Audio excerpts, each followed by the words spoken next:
মাননীয় মুখ্যমন্ত্ৰী ডক্টৰ হিমন্ত বিশ্ব শৰ্মা ডাঙৰীয়াক শুভেচ্ছা জ্ঞাপন কৰিছোঁ।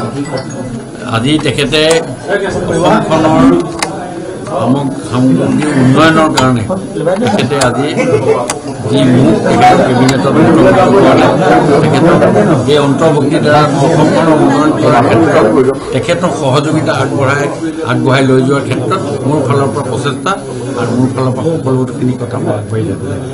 প্ৰশান্ত কোন বুলি ক'লে সাধাৰণতে সহজতে পায়, এতিয়া মন্ত্ৰী হোৱাৰ পিছত কিবা বেলেগ হ'ব নেকি?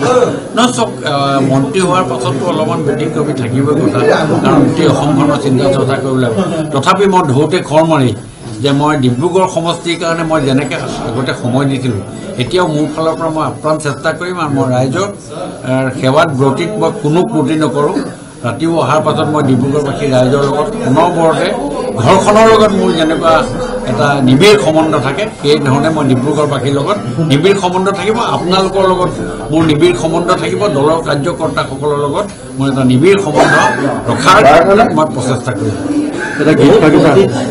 বহুদিন অপেক্ষা কৰিবলগীয়া আছিল এইটো খবৰৰ কাৰণে।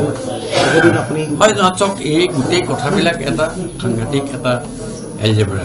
কথা হ'ল কি, দলৰ কাৰ্যকৰ্তা হওক বা দলৰ কেবিনেট এটা কেনেকৈ ডেভেলপ কৰিব লাগিব, কি কৰিব লাগিব, কাক ল'ব লাগিব, এই গোটেই কথাটো মুখ্যমন্ত্ৰীৰ এখতিয়াৰৰ ভিতৰৰ কথা।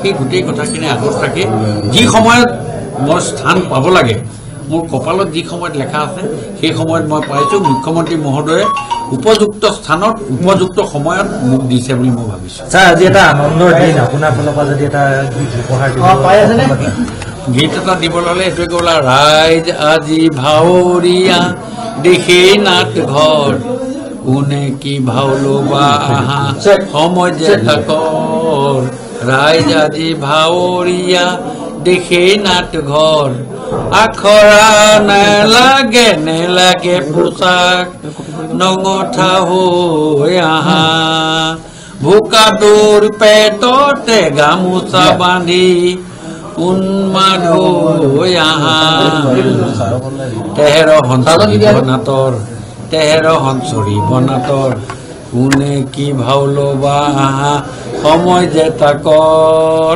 Thank U.